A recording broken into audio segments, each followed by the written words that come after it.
Hello and welcome to the Volunteer Firefighter Podcast. My name is Ash, and I'm joined by two members of my firefighting family.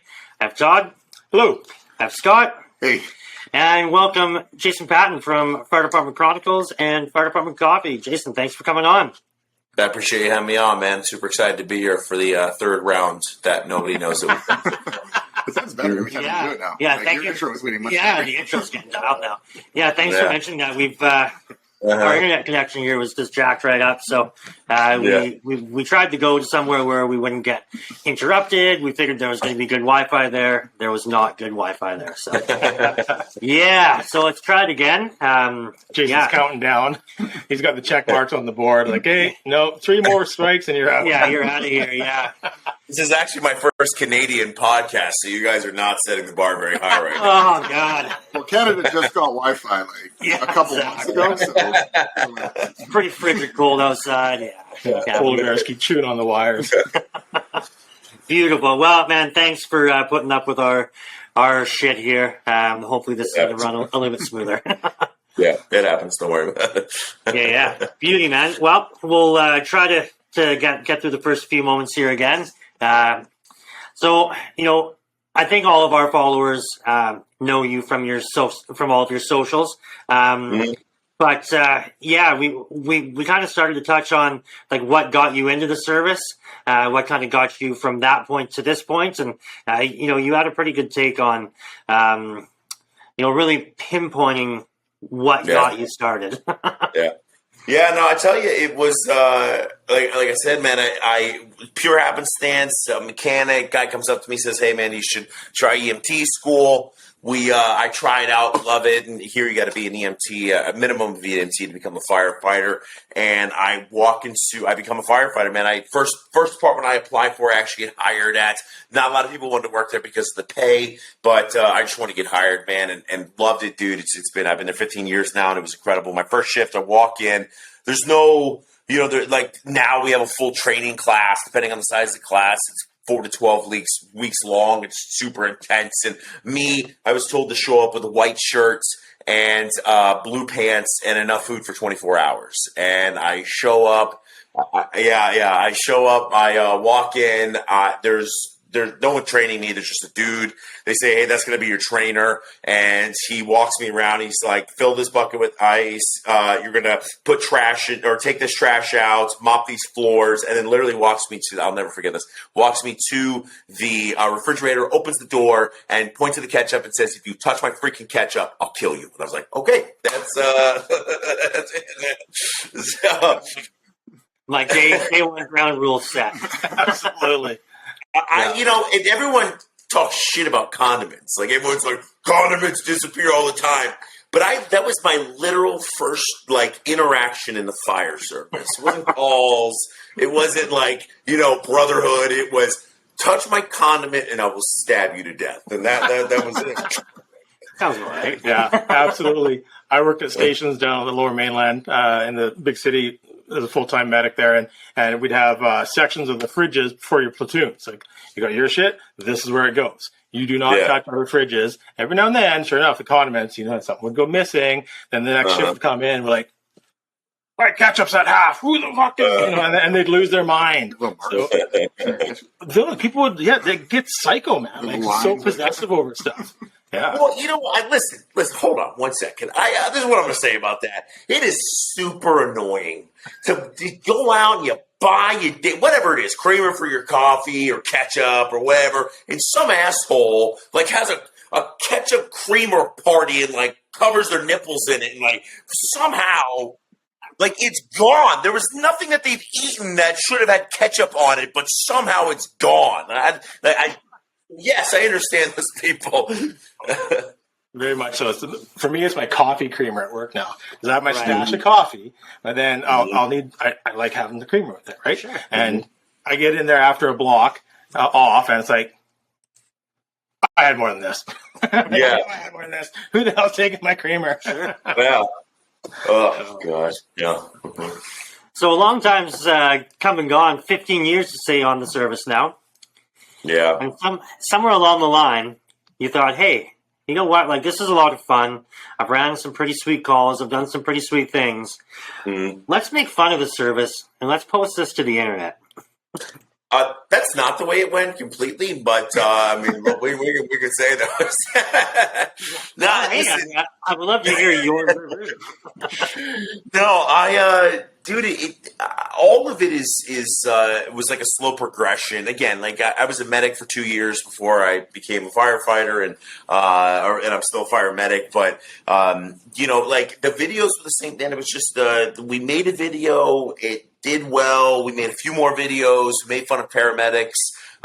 Saying that all they really do is bitch, and that's true. As a medic, dude, you know, 100% it's true.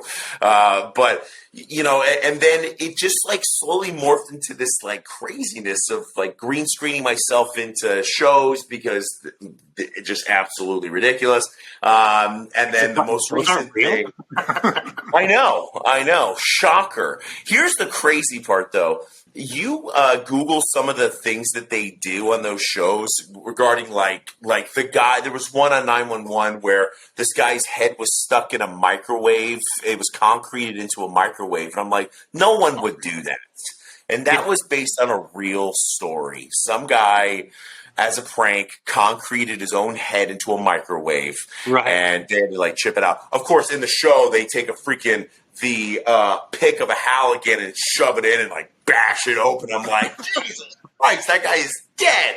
But it's and most recently it's become this like real calls that I've ran, like kind of redo it, showing what those calls, how they went. And because I mean, dude, I tell you, there's two more that I want to do, and I got to get the right props for them.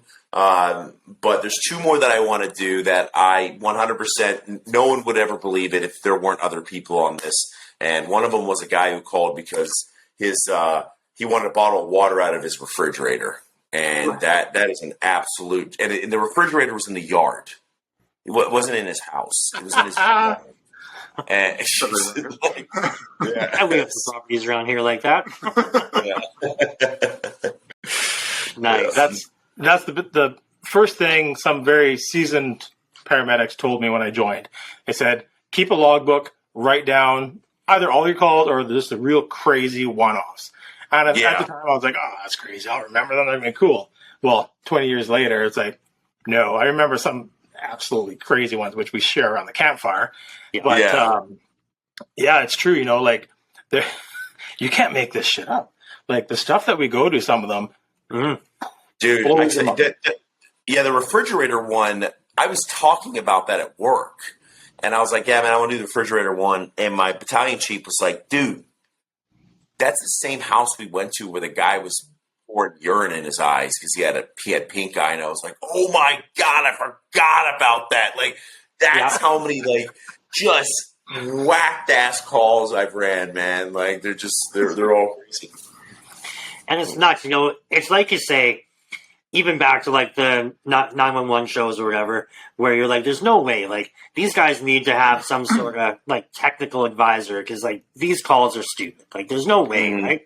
And then you start thinking, if I try to explain to like Joe Public the things that we run into on, structure fires, medical calls, MVIs, like just the random shit that you see, they're like, there's no way, like you're definitely playing that up. I'm like, I wish I was.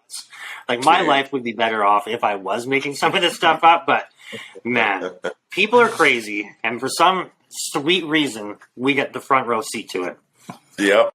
And the reason I made the the one about the guy where his like son had called and he wanted us to take the dad to the hospital, and the guy didn't want to go. I don't know if you guys saw that one, but essentially like that was, so I changed the people around, to kind of protect people and that kind of stuff. But that's a real story. The reason I made that was because a guy came up to me in the airport like 2 days or 3 days prior, and he's like, bro, are people really that stupid? Do people really call 911 for stupid reasons? And I was like, yes. But sometimes you just got to remember an emergency to me, or what's not an emergency to me, may be an emergency to somebody else. So we respect people for those reasons. I said, but I've been called to people's houses and they don't want to go to the hospital. And we're like, Jesus Christ, you need to go to the hospital. Like, we're going to drag you out of this house. So, like, that's like, I wanted to show that it's not always people calling for BS. Some people just don't call, and we have to, like, hey, you got to go, man. This is bad. Oh, yeah. So Scott just pointed, he reminded me of one. But just one call for a middle to older gentleman. Same thing. Yeah, he's like, oh, yeah, I just haven't been feeling good. You know, his roommate called and it goes through everything, top to bottom, textbook call. Like, man, I can't find anything wrong. He had a hat on. Yeah, oh, yeah, he's sitting on the couch with his hat, right? Can't find anything wrong. Vitals are bang on. He's like, not even like a failure to thrive guy. He's just like, I just don't really, I'm just kind of weak. It's really minor. Like, man, well, all I can offer you at this point is literally a trip to the hospital if you want to go, because I can't figure out what's happening. Okay, well, let's get your shoes on. All right. He takes his hat off, bends down to tie his shoes up, and here's a dinner plate wound on top of his head, right down to the You can see the skull. yeah, right down to the skull. You can see the plate lines. It's just eaten all away. I'm like, whoa, that's important. And then I realized I failed step one of medic school. It's the whole body survey, right? Head to toe. Head to toe assessment. And I'm like, that's a pretty important piece of information. What happened there? Oh, Yeah. nothing. No, I hit my head on the cabinet. There was a little scab. And I just kept picking. And it's like, well, guess what? We're going to the hospital. Yeah. Off we go. Yeah. That guy with the foot, man, that's what it was the wife. It was his wife, and she's like, please, like, take him and the guy's sitting on the couch and his feet are facing away from us, and we're like, man, we can't. They're like, sir, you want to go? He's like, no, I don't want to go. I don't want to go to the freaking hospital. And we're like, okay, like, we can't make him go. And she's like, please, can you just look at his foot? And we're like, all right, cool. And when we went around, he had gangrene in his foot, man. You could see the base of his heel. And we're like, oh, no, you're going right now, bro.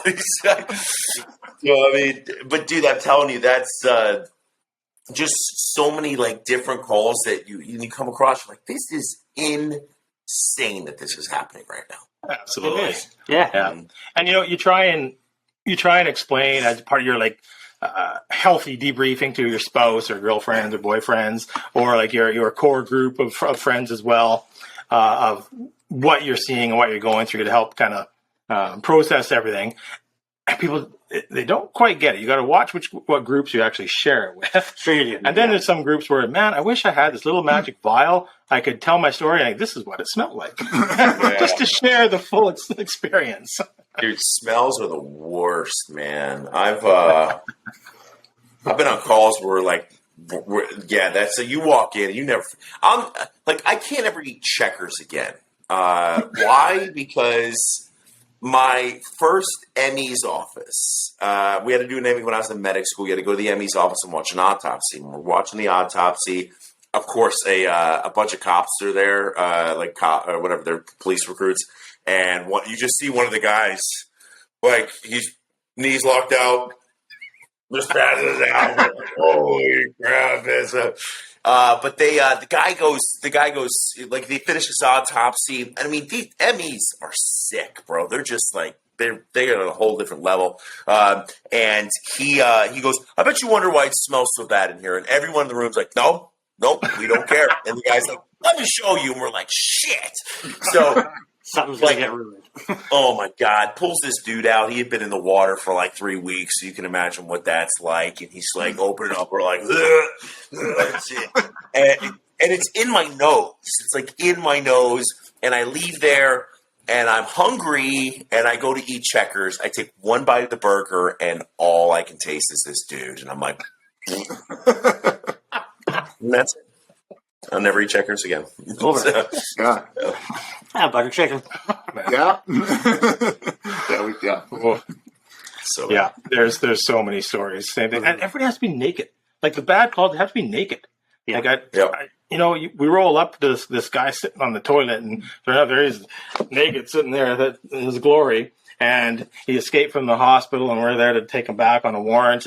And he's got this massive wound in his leg, and it's sunken in like 3 inches. And it's literally like a hot dog bun that somebody has filled with mustard.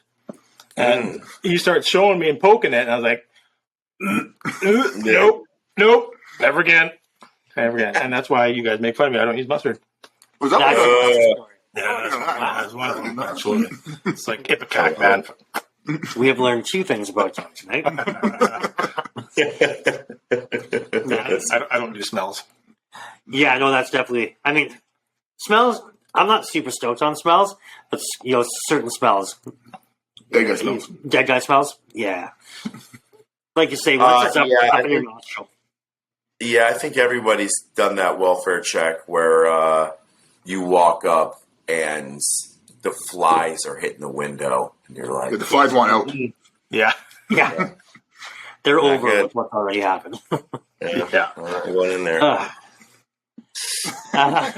We should change that. Yeah, shifting gears. Oh yeah, This just got gross. nice. You did mention that you started to make these videos, and then your battalion chief brought some information to you. So when you started all of this, was this something that you approached the fire service like, hey guys, is this cool that I'm going to do this? Or was there any issues there prior to starting or prior? Yeah, I actually passed around a survey to see. No, I didn't do that, bro. You don't do that. Come on. No, funny enough, I started 2015. I started making videos. We started getting some traction. The paramedic bitching one is the one that really kind of showed me that there was some interest in it. And roughly 5 months later, we are actually starting to get pay raises at this time. And mind you, I work for, at the time, we weren't getting pay raises. We were coming out of the recession. It was really bad. No one was getting pay raises. We were threatened by our jobs all the time. And it wasn't the department. It was just a city thing. And it is what it is. So we're finally getting pay raises. We get this new chief who's going to get us the pay raises, big pay raises. And 2 of the guys come up to me and they go, hey, listen, if you screw up the money we're about to get, we will all kill you. And I was like, okay, I got it. He's like, if we see these videos come up in a city council meeting, you're done. I was like, okay, we'll kill you. So I shut it down, man. I shut it down from late 2015 to early 2017 or late 2016, something like that. And man, it was just after that, it was a lot of fun, but it was definitely it's been like this, like most things. Sure thing. Absolutely. Yeah, we're definitely. I mean, it seems like the quote our kind of people. We are an ask for forgiveness kind of group. Yeah. With what we're doing here, we're a little bit less make fun of, but I mean, we still use the fire hall for all of our videos. We're shooting with the apparatus and stuff. So I mean, we kind of did ask for the blessing, but I think we did a few episodes first. Yeah. And then we went to the chief. We're like, do you know what a podcast is? And he's like, a what? And I'm literally at the table downloading the podcast app for him. He's like, what is this? And so then we put it on. He's like, I want to come on. We're like, okay. So he came on episode 10 or something. That's awesome. And ever since then, everything's been fine. I think, listen, man, social media, podcasts, the internet, you're not getting away from it. So you kind of figure out what's the best way to control it. Podcasts are great, man. As long as you don't say anything stupid. I've been on one podcast, and I think to this date I've done close to 70 podcasts, something like that. But I've been on one podcast where I was super uncomfortable during the conversations these guys were having. I'm like, every one of you are getting fired. This is. Yeah, today's podcast. Yeah.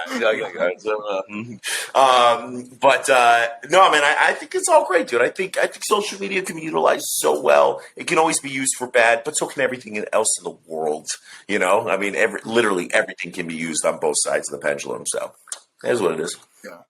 Yeah, I think that's kind of what we why we kind of started this as well is there's good and bad out there. If we can help bring a little something decent out there, we might think that we're funny, but we're maybe a little less comical than others. But if we can laugh at ourselves, if somebody out there can laugh at us, I mean, that's kind of key, right? 100%, dude. Everyone's comedic, bro, in some way, shape, or form. Some people don't find a lot of people don't find me funny, but there's it's what it is, man. It's dude. My brother is one of the funniest humans I've ever met, man. And his dry humor just cracks me up, dude. I love dry, educated humor, like just someone who just like plops a little piece in there and walks away. I just think that kind of stuff is so funny, man. And everybody's got a piece in this, dude. Everyone's got a piece in this game, man. And I think just enjoying what everybody brings to the circle, I think that's what's important. Yeah.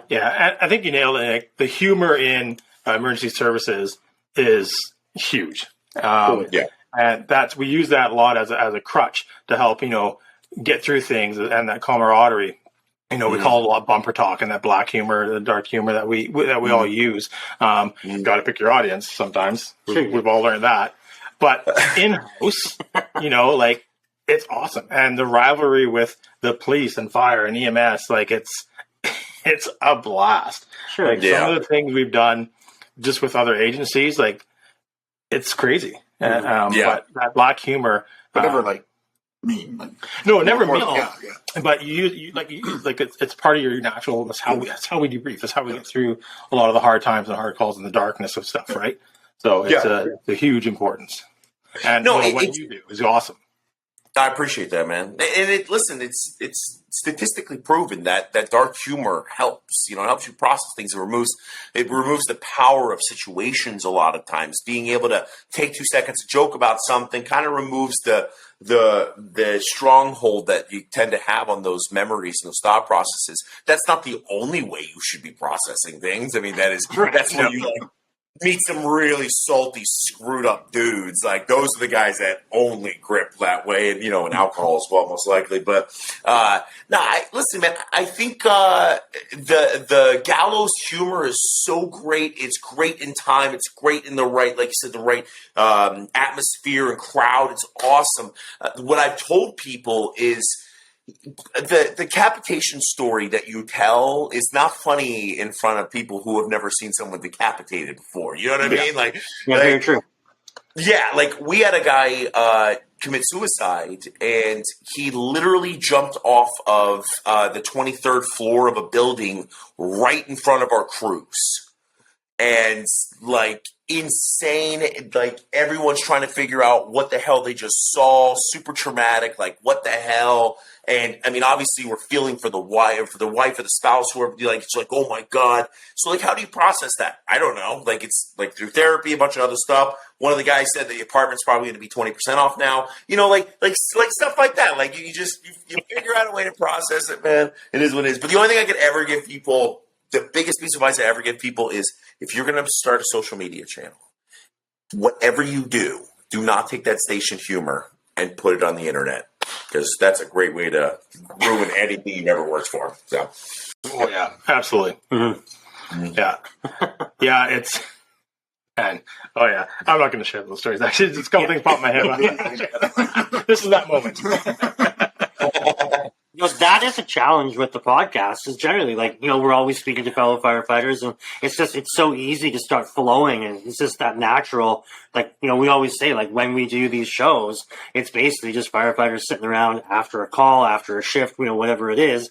And I mean, some of them you kind of have to force out there, but other ones are just, hey, oh yeah, remember this time, remember this, and it's a challenge to kind of tone that back for the masses, right? Like, obviously, like, our audience here is going to be 99% firefighters, right? Like, I would say, like yours, like, you're definitely catching a lot of, like, non-firefighters just because it's funny, and people are like, is that real? Like, that's crazy. I can't believe that's happening. I want to see what this guy says next, right? Like, my kid was like, hey, check this firefighter guy out. He's really funny. I'm like, yeah, I know. I'm like, we're talking to him in a couple weeks. He's like, really? So it's obviously out there. So I mean, it's definitely catching. I think, obviously, I would think like your son, like all of our kids, like, watch firefighter things because of hearing and being around the service. But I mean, you're definitely casting a pretty wide net, and catching a lot of the non responder public. but still, even, like I was saying with us, our net's a little bit smaller. But I mean, we still watch because it's super, super important not to like drop exactly like you're saying there, drop all of that dark humor out there, that, complete station talk. But Yeah. man, is it hard once you get that good vibe going. Everything just kind of, verbal diarrhea just starts to happen, and all of a sudden you're like, ooh, how can I backtrack this really quickly? Yeah, because I mean, again, dude, like it has a purpose. It serves a purpose in the moments. Outside of that, it probably doesn't. There's no purpose in it. That's No. And also, firefighter Fenton, the guy with the big mustache. I love one of his videos because it's so true, and it's like guys sitting around at the station. They're 12 hours into their shift, they haven't run a call, and they're like, man, I'm so bored. Like, I want to run a call. Like, I want to do something fun. And but then you cut to that same guy where he's run 9 calls in the last 8 hours. He's like, what the hell? I'm getting my ass beat. Like we're damned if we do, damned if we don't on both sides all the time. And it kind of goes along with that same thing. Like, we want to talk about all the crazy, dark, humorish style calls that we've seen, but we don't want to be asked about any of those calls. So it's right, yeah. Like, where's the line there? Mm-hmm. Yeah, that's a huge point, right? That's in-house, like just specifically in your department or in your station. Yeah. Usually crews will come up and ask you about a call, and that feels like it's always fine and okay. But yeah, you get people from other agencies asking you, or especially even somebody who's not in our world, because I mean, all of us have this the classic. Oh, you're a firefighter or a paramedic. What's the worst thing you've ever seen? It's like, I'm not even going to go there. Like, so that's not a question. Cross that right off there. It's not a question. No. Yeah. No, and I think it's like, I haven't been asked that too often. I've been asked it a few times in my life, but yeah, dude, I tell you, I try to not answer with the worst thing I've ever seen, because I think I've done it once, and they're like, oh gosh! I didn't expect that. Like, what did you expect me to? This guy was riding a bicycle and he fell off and hit his balls, and it was just tragic. Oh, that's crazy! No. Hilarious. Yeah, you always got to steer those to a positive call where you made a difference, and then I've found through that conversation that way, they still kind of get where you're going with it, and they shut up and move on. Yeah, for sure. Yeah. So you mentioned Fenton. I mean, I got introduced to him like through some of your guys' collabs. Is he close by? Do you guys work close together, or is it just just something that you met, like you and him met up online, or what was the deal there?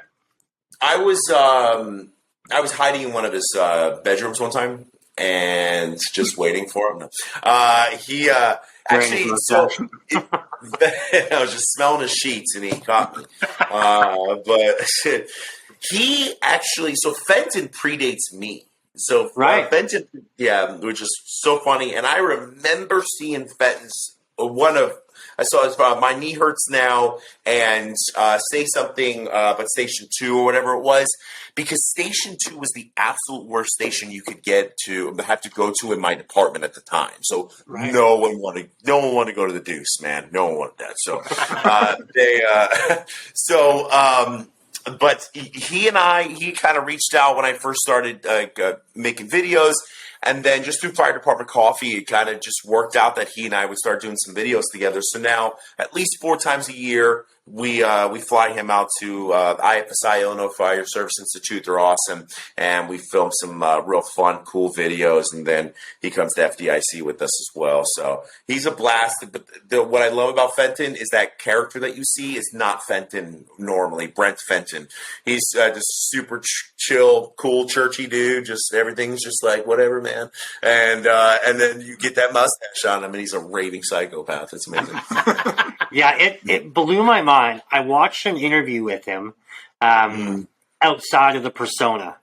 And I think he was like wearing glasses, and clearly the fake mustache is gone. It's just all proper, and chatting. I'm like, oh, when's Fenton coming on? Oh, shit. This is you. And then he starts to elaborate about the character and blah, blah, blah. So, I was like, holy crap, that's crazy. So, definitely has that persona, which I would say you don't. Like, we are getting what seems like the real you. Yeah. No, I'm the same all the time. Brett Fenton looks like he tends to his garden on a daily basis, and Firefighter Fenton looks like he burns it down. So he's yeah, I'm the same. I'm the same no matter what, man. At all times. Really funny story. So I put a video up today about, this is a real story about it. We pull up on a call and we see the guy running around on his cell phone, yelling at people, doing all this stuff. And when he looks over, he sees us pull our air brake. He runs into his car and close. And then when we get there, he's like, I can't move. My legs are broken. We're like, what is happening right now? Yeah. So I'm going through the comments on YouTube, and this, I don't know if it's a guy or girl, I couldn't tell what the profile was, but they said, craziest thing, I'd say it's what did they say? Like, you'll never realize it, or it's super crazy when you wake up from a seizure and this guy is leaning over you going, hey, everything's going to be okay. You had a seizure, you hit your head, but we're going to take care of you now and get you down to the hospital. And it was someone I ran on, dude, and they recognized me, but they couldn't respond because they had a seizure. And it's like, thank God that I am not a raging asshole. And this is just, oh yeah, I'm a great guy, but I'm really a raging dick. Like that. Thank God I'm not. Like I genuinely give a crap about people. So it's Absolutely. Oh man, yeah. That's. I think was it. No, you weren't riding with us at the time, but I was telling you about that call with the whole neck pain.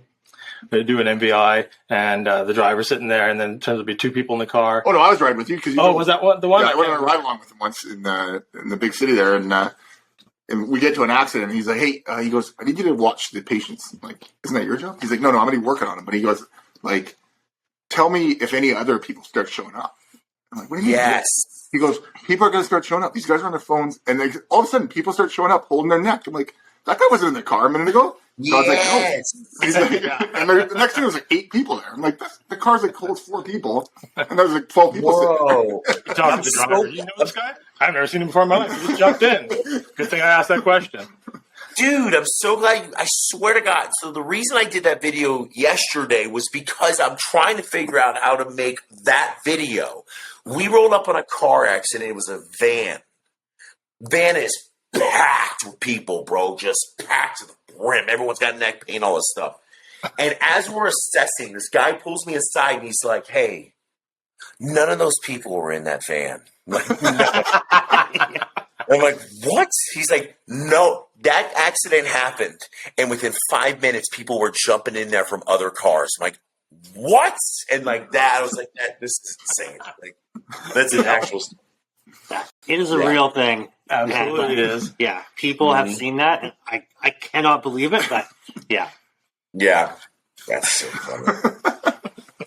Yeah, we had this one guy, and he was speaking a different language, and my partner happened to speak the same language, and he's on his phone. It was an MVI again, and my partner says to me, he's like, "Yeah, we're not putting a collar on this guy. We're not taking him to the hospital." And I was fairly new at the time. I was like, what do you mean? Like, we haven't even hardly done our assessment yet. He's like, no, he's literally talking to his friend, and he's telling him to start telling the medics that you have neck pain, hold your neck, do this, do that. And he's like, and he's arguing with him. He's like, but I don't have any neck pain. No, you have to. And then go to the hospital and say you have neck pain, you'll get paid out. So my partner calls him on it, and he goes, oh, okay, no, I'm fine. Yeah. Bro, yeah. God, I'm telling him. That's the same thing here. But we had a law for a while where it's like, if you got in a car accident, you got a minimum of $10,000, and everybody took advantage of it. So they think they got rid of that, and it's been a little bit better ever since. So Yeah, minivans are a bit less packed. yeah. Nice. I've got one question for you. With the fire department coffee. So I know, like, when I first started watching it, it was just a lot of the fire department chronicles, and then the fire department coffee came into play. How'd you get involved with that? That was I made a video about coffee stopping us from murdering each other because they were sticking 35 of us or so into a station because a hurricane was coming. And my buddy Luke Schneider, CEO of Fire Department Coffee, he saw it. he reached out to me and said, "Hey man, let's do some work together." And I said, "Yeah, let's try it out, dude." And it was it's been awesome ever since. Now I'm a part owner, vice president, and it's been a very, very cool adventure. I love it. We veteran-owned business. Portion of our proceeds go back to helping sick and injured first responders, and it's just in general just been a very, very, very cool adventure so far. Nice. That's awesome. Mm-hmm. Yeah. Thank you. Yeah, it's I know I was looking a little bit at kind of your previous interviews with other people, and then with the history with some of the fire department coffee, and seeing that you guys are giving so much back to first responders and veterans is awesome, and that's very near to our heart as well. With kind of what we do and some of the guests we've brought on, just learning more of the resources that are out there for people. It's finally growing because our services for the longest time didn't have a lot of supports, whether it's even just like a sick or injured family member. You travel across the province to go to this specialized hospital or children's hospital. There's no place to stay. You're paying out of your pocket for weeks and months at a time. And so now we have up here called Honor House, and it's a veteran base and for all first responders, and you can stay there for free as well. And that's awesome. A ton of support. It's really good to see. And they've actually built a ranch now. It's like a 100-acre ranch. It's like beautiful. Wow. People can go up there, spend the week, and like they have horses and like different. Yeah, they do it for like kind of like PTSD retreats, but also like programs as well for spouses and family, and the whole that's cool process of healing, right? Yeah, that's so cool. Yeah, it's really awesome to see, right? Like if you look back not that many years ago, and kind of what the stigma of like all of that, and you just had to pack it in. And that was kind of the end of it. Rub some dirt on it. Yeah, exactly. Just go rub some oil and dirt on it. Where now, we have, guys like yourself that's, giving back, and places like Honor House and the Honor Ranch. And I mean, it blows my mind, kind of, not the rapid change because it took forever to get there, I think, but like in a short period of time now, it is much more, common, much more celebrated to speak about. Oh, yeah. And that's very, very important to us. And one of the things that we try to use our platform as much as we can to kind of get that word out there, because it still isn't on the forefront. I mean, there's still a lot of people in our service that still think the old school way. But there's so many younger, newer people coming, and we're not exactly younger or newer, but if we can kind of be that bridge, I think it's super, super important. Yeah, no, I agree. Listen, mental health in general, regarding how quickly it was picked up into the service, I believe has been one of the fastest things I've seen. Cancer prevention probably just behind it, or at least I'm doing like clean gear and everything. But man, listen, it is important. You can't fight facts. You got to talk about the things that go around, that like move around in your dome. And I think the number one issue that I've ever seen with all of this is people think that once you start talking, like you never stop, or like it never, like now you're just you're hugging trees all day long, and you can't like go do fun. Like that's not the way it works, bro. Like just talking. Like long story short, when you're born and you're a kid, if you have children, you've watched the way that they behave. As they grow up, they want to express their feelings. If they're hurt, they want to tell you. If they're sad, they want to tell you. If they're happy, they want to tell you. Like these are all normal things, because all of those processes in their brains are normal things that people want to express. But as you get older, society says, can't do that. You got to keep it together. Push it down. Well, that's what happens. And then eventually you don't think expressing feelings is a normal thing, when reality is, if the rookie comes on and sees a dead person and goes, holy shit, that was not normal. And you go, yeah, you're right. That was not normal. But that it's okay to say stuff like that. And they're going to be like, oh, okay, cool. And then they're set up for like a better path versus like, yeah, this is the way it is, man. You can see a lot of dead people. I've seen so many dead people. Like, Jesus Christ, man. Do I turn out like you? You're in full shock from day one. Yeah. Actually, just kind of on the tailboard of that question, is there anything like with your history in EMS and your specific service now with the fire department, is there anything that you've kind of seen that's been made like really positive changes in your department or service, or anything that still needs to get better? No, honestly, my department has been incredible. The progression has been amazing. What I've learned, and I think every department should look at this. Two things. One, if the department is static and there's the same constant change or constant issues over and over and over again, it's probably time for new leadership. And I don't just mean a new chief. You could have an amazing chief with shitty people below him or her. It's time to change up the atmosphere. And it may mean you need to get a little tougher or a little more lenient because sometimes that's what a department needs. But what I've truly learned, this is something I try to elicit in my own life, is people will die for a good leader. They will murder other humans for a good leader. Someone who knows, expresses, what can I do to help you? And my first chief that really showed me that was this guy, Chief Duran. The guy was incredible. And he literally came around to every firefighter, and obviously huge departments can't do that, but he came around to every firefighter and he was like, hey, what can I do to make this department better? I'm not going to promise you I'm going to do it all. I'm not, but what can I do? You tell me. And he goes, we're going to get you new uniforms. Everyone's going to dress the same. We're going to get you more money. We're going to get you better trucks. I'm going to fight for you, but you got to show me that you want it. So dress better, act better. If do good things in public, make me look good, I'll get you what you need. And buddy, did he deliver, man. And when that guy left and the new chief came in, he followed and Chief Curtis, the guy's name, that's my chief. Chief Curtis, the greatest chief we've ever had. The guy's amazing. He's just so good. And they all follow the same thing. And I'll tell you right now, we got to stab somebody. I'm not going to do it, but we'll talk about it. I don't want to go to jail. Yeah, awesome. That's so true with a lot of departments. Both of our departments,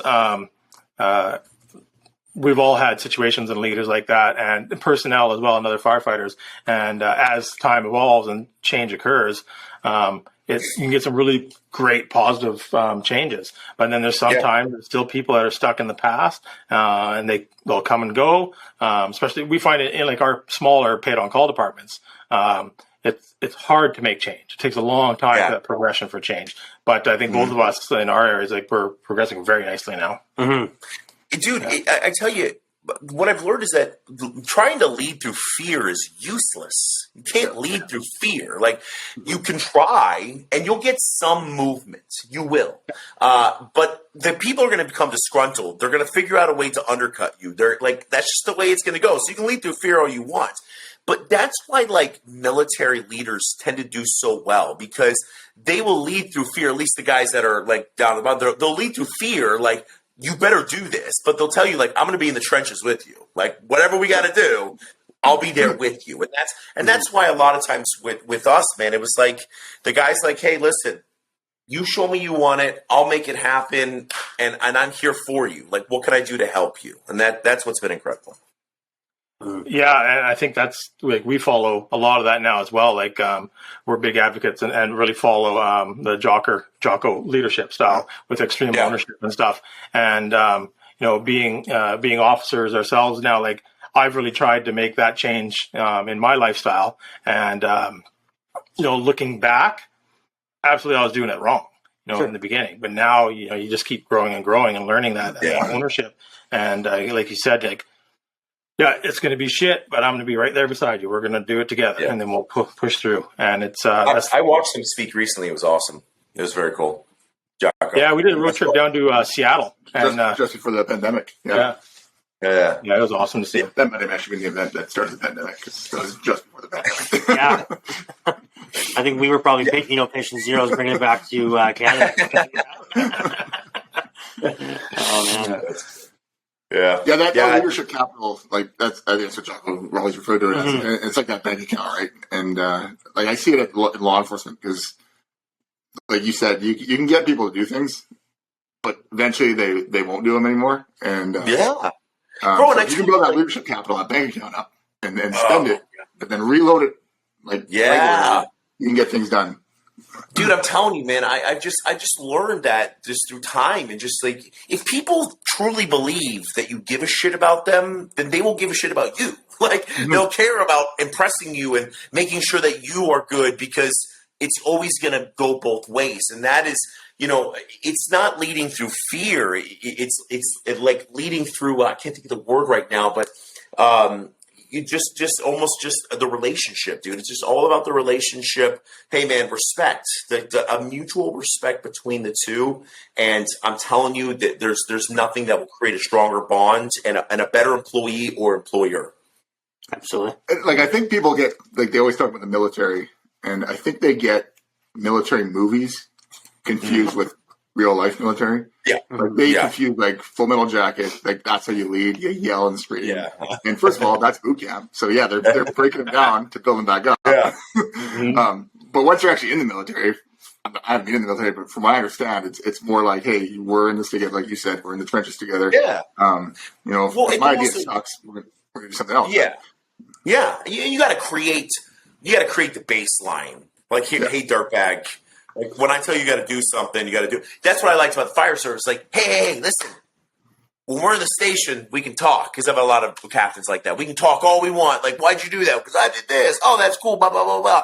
But when I'm on a fire scene and I'm like, don't spray that with water, and you're like, why? Why can't I spray that with water right now? Like, oh my god! Like, everyone's dead. There was magnesium in there, and thanks. So. Yeah, man, I tell you, but that goes along with that, bro. I've met some people that totally lead through fear, but they're the biggest morons I've ever met in my life. I'm like, you don't know what you're saying, like, zero clue, but you just want me to listen to you. So But that's what they have, right? They're just leaning on that fear, and like, it doesn't matter. Like, look at these bars. I'm just going to yell at you, and you have to do what I say, and like, you have to respect me. Like, if you tell somebody that they have to respect you, they will never respect you. No, never. Respect is earned. It just naturally happens. And it's up to you. Like, you as the leader needs to get out there, work with them, show them, lead them, teach them, and be a mentor. Even if, like, I've got firefighters that are better firefighters than me, and that's okay. And like, tell them, like, man, you are better. We've actually got a rookie. He's a bit more than a rookie now, but like, I went up to him after one of our more recent structure fires, and I said, man, you are on your way to being a far superior firefighter than me, and I will be upset if I'm not here to see it when it happens. And he's only been on for a year. Like, he is phenomenal. So, and like, now this relationship that we have together is great. And like, he's young. He's going to go off to fire school, and he will likely be a paid firefighter someday. And I wish nothing but the best for him. But if you can't build that relationship up, these guys and gals are never going to follow you. So it's really, really important to lead from the front, lead from the back, lead everywhere. Like, be there with them. Yeah, nailed it. Yeah. Got just another kind of question as we start kind of wrapping up. Would you have any suggestions or advice for any new recruits, new firefighters or EMS, or even like the seasoned salty veteran to keep them more engaged or re-engaged? Honestly, you guys cut out for a second. I was like, oh, was that it? That was it. I think it's always the same kind of advice that kind of comes to my mind. The new guys that are coming in, new guys and girls that are coming in, try to learn as much as possible, get a large of an education that you possibly can coming into the service, whether it is medical or fire or taking driver courses or special ops, that kind of stuff. Understand that once you get hired, those protocols and ways of doing things may change because the department wants you to do it a certain way. That's fine, but learn as much as you possibly can. Keep your driving record clean. Keep your record clean. No speeding tickets, stuff like that. I don't know how competitive it is up where you guys are at, but when if they're looking at 150 applicants or sometimes 5,000 applicants, it may come down to who doesn't have a speeding ticket on their driver's license. Like, it may be something as petty as that. So keep it clean, and then keep your social media clean. Like, that is massive to me. And I know that's like Jason. That seems a little hypocritical. But when I see social media, I mean, keep it free of race, religion, politics. Like, just stay away from that stuff, man. Because I don't care what you believe or want or what you think is right or wrong. You may have a very liberal or Republican chief or conservative chief, and they may not like what you've been posting, and they may not hire you for that reason. So just keep it clean, man. Once you get hired, you're off probation, do whatever the hell you want.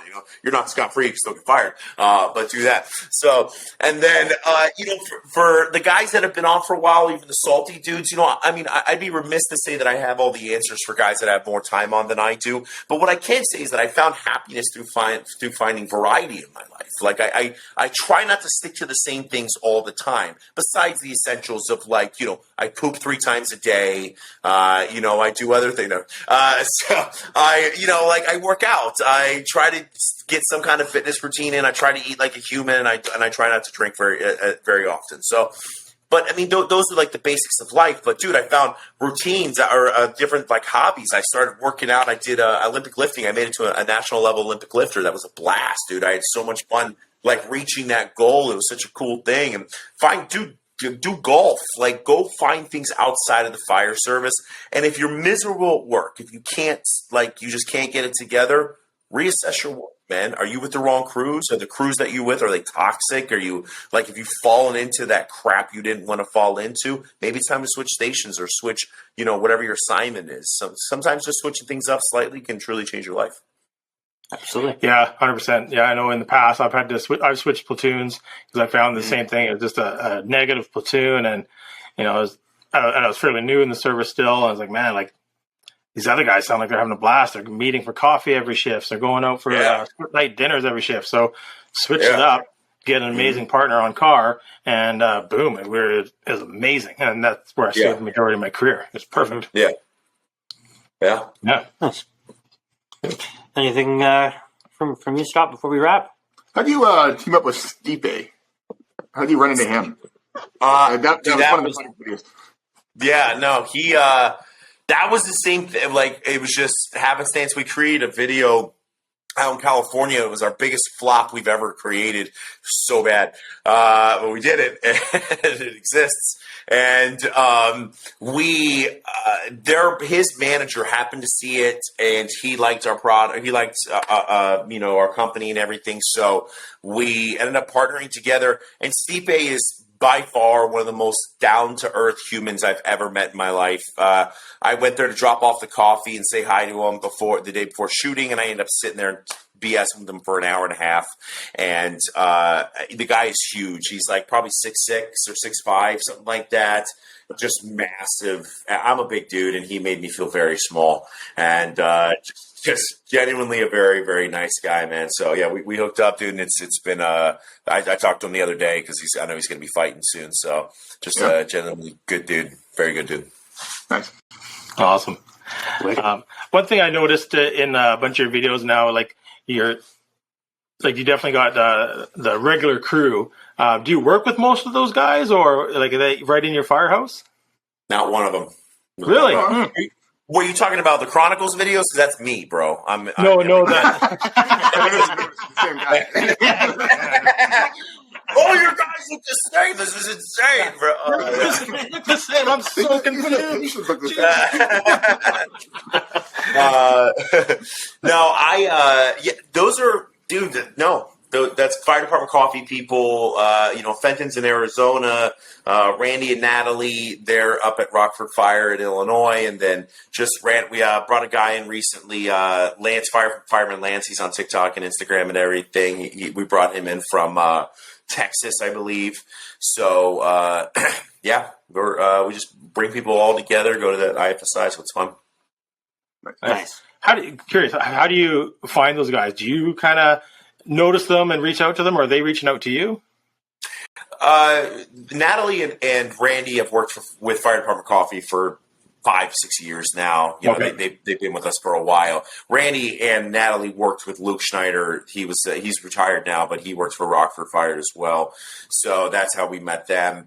And then like I said, Fenton and I just BSing over the internet. The Fireman Lance, we found him just kind of going through the internet. He makes some entertaining stuff, so we picked him up, and Yeah, man. It's it's a I was gonna say goblin of stuff. That's not the way you use that word. It's a bunch of crap. We just bring a bunch of people together. That's it. Yeah. Well, I for one have to say I absolutely love your videos. They Thank you, man. absolutely crack me up. they're so good and they're realistic. Like your chronicle videos and then the coffee videos is. It looks like you guys don't stop laughing the entire time. I bet you for all the outtakes and making them. It looks like you have a ton of fun. It's a blast. It really is. Yeah. Awesome, man. Well, I can't imagine that our listeners don't know how to find you, but for the odd person that might not, do you want to tell the last person out there how to find you, how to find Fire Department Coffee, and anything else that you want to say at the end here? I appreciate it. Yeah, man. Fire Department Chronicles and Coffee. We are on Instagram, Facebook, TikTok, YouTube, all the fun stuff, Twitter, LinkedIn. You check us out there. Then if you want to order the coffee, it's firedepartmentcoffee.com.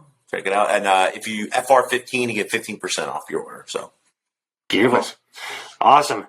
Well, man, thanks a lot for coming on here. This has been an absolute blast, a bit of a rocky start, but I think everything kind of came back around as we got situated back in the basement here. So, Jason, again, thanks a lot for coming on. This has been great. Cheers, bud. Appreciate it, guys. Yeah, thanks again. Thank you. And scene. Beautiful, man. Awesome. That definitely came together. So I appreciate that.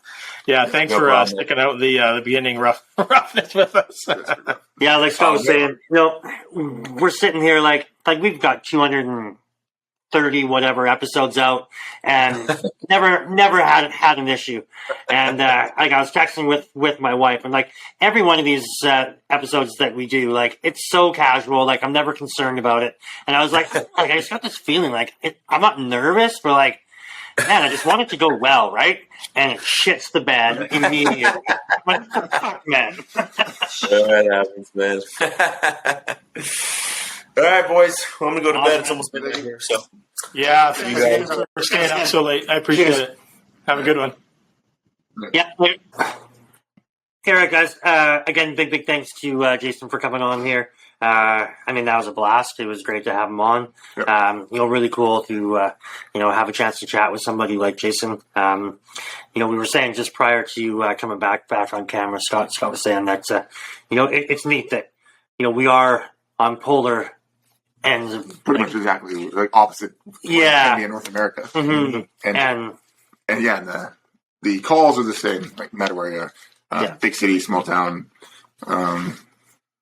The foot thing he was talking about, and Todd's head thing. Basically, again, just the opposite part of the body, but it's the same thing. The guy didn't want to go to the hospital, even though he's well, we are the foot, right? Yeah. We are the head. They are the foot. There we go. So it's just all the same. Yeah, it's just fire service. It's just the way things are. Yeah. Yeah. So anytime that you think that you're going through something crazy, so is everybody else, in one way or another. So. Yeah, again, it just speaks to the brotherhood of the fire service, no matter where we are. Like you said, Ash, it's the same, right? So reach out. We get it. Yeah, have that. Find some of that humor when it's appropriate, and not in alone. And the other thing is like when you're talking about social media, you could not touch it, or you can embrace it. Yeah, and I think we've all embraced it. Yeah, I know we had this discussion a few years ago with our crew. They didn't want to talk. They didn't want anything posted on Facebook. And our side of the fence was, if we post stuff on Facebook and we do it as a crew, then we know it's going to be correct. Like, we always say like we're controlling the information that gets out there. Yeah, and we've had comments from our city council and stuff. It's like they really appreciate the fact we post because, especially in the big fires, we keep everybody up to date and all that sort of thing. So, there's those two sides of the fence. You could hate it and not use it. Yeah. But I think with today's society and technology, you're going to fall behind. And, somebody's going to post it for you, so you might as well post it yourself. Yeah. Beautiful. Well, let's roll in some of our shout-outs here, guys. Let's chat about Modus. Todd. Yeah, Modus, they've been with us for a long time here, and we've been a huge supporter of them. So yeah, of course, the Snagger tools, the claim to fame. They make a whole variety of kit, wedges, large, heavy hitter wedges, some soft entry tools, some bags, some kits with it, a whole variety of wrenches, and some new products that they're trialing. They've been sharing with us as well. Big supporter of their equipment. It works. It's fun. They're a great company. And any of their product, of course, is use DTFF 5 for 5% off your order. Absolutely. Scott, Manscaped. Manscaped, yeah. Like, because you manscape yourself, but it's Manscaped, yeah. Yes. Once it's done, it's been Manscaped. It's been Manscaped. Yeah, they got the lawnmower 4.0, the Weed Whacker, which they're making a new model, the 2.0. Yeah, there's a 2.0. We have that coming. We can't wait to review and give you guys the info on that. Yeah. So, as we say, it's very important to keep it clean down there, and basically anywhere, especially in the fire service. We were just talking about how the two things that Jason has seen and we've seen is the PTSD side of like it's opened up more now that we can talk about it, and cancer. Correct. And I'm just looking at our board here in our room. It used to be, I don't know what was on that board years ago, but now you look at it, it's like there's basically PTSD stuff and there's cancer prevention stuff. So part of that is keeping everything clean. So Manscaped, they also have the new wipes. Crop mop. The crop mop. And body sprays and etc. So not just keeping it clean, keeping it fresh. DTFF 20 gets you 20% off and free shipping. Yeah. Beautiful. Todd, Stop the Bleed. Yeah, stopthebleed.org or .ca. Of course, we talk about major hemorrhage control is the number one preventable cause of death after trauma. So, yeah, stop that bleed. Three major methods. Tourniquet application, direct pressure, and wound packing.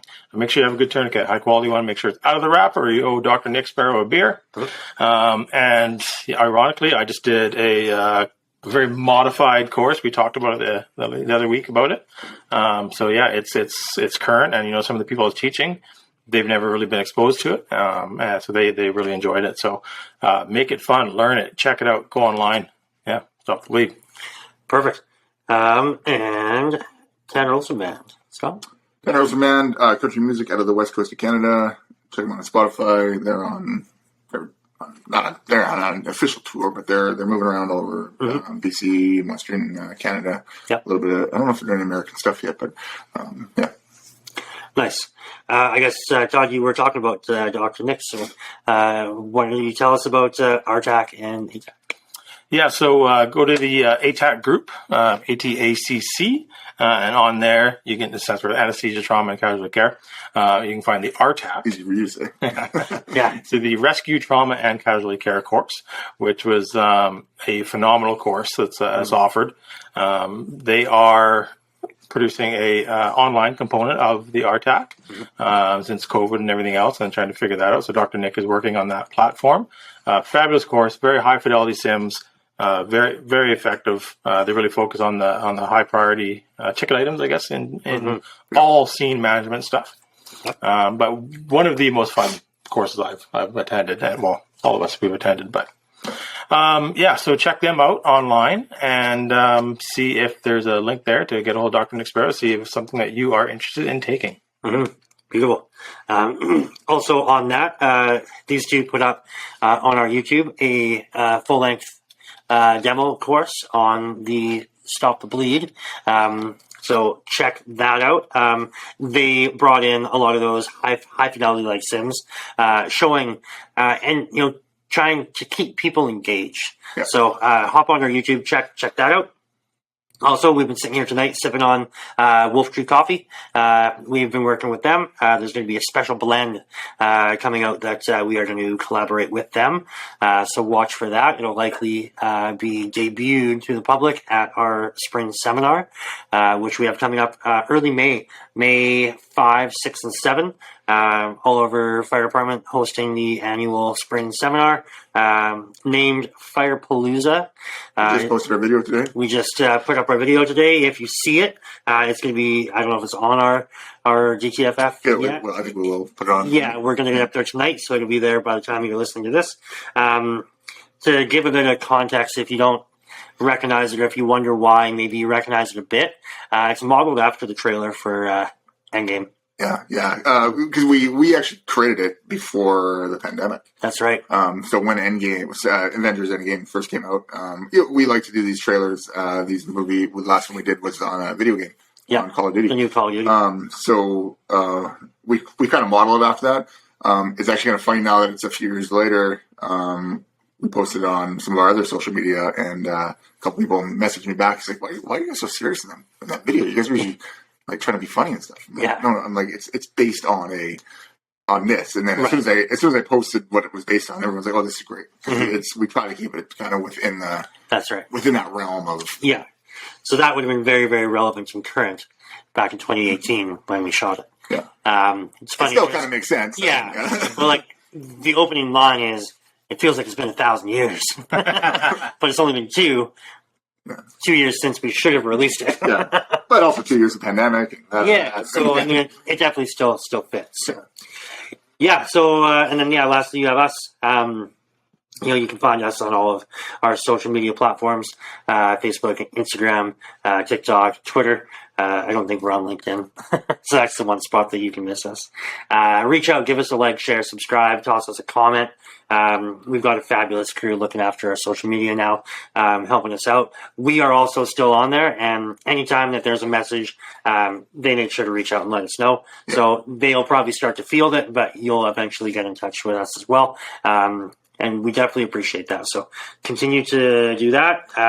If you're in the market for any of the brands that we just mentioned, definitely give them some support because they've been kind enough to support us. So, yeah. Any more, gentlemen? No, that's it. Thank you for listening. Have a good night. Oh, great. All right, guys. Thanks for listening. As always, stay safe. Stay DTFF.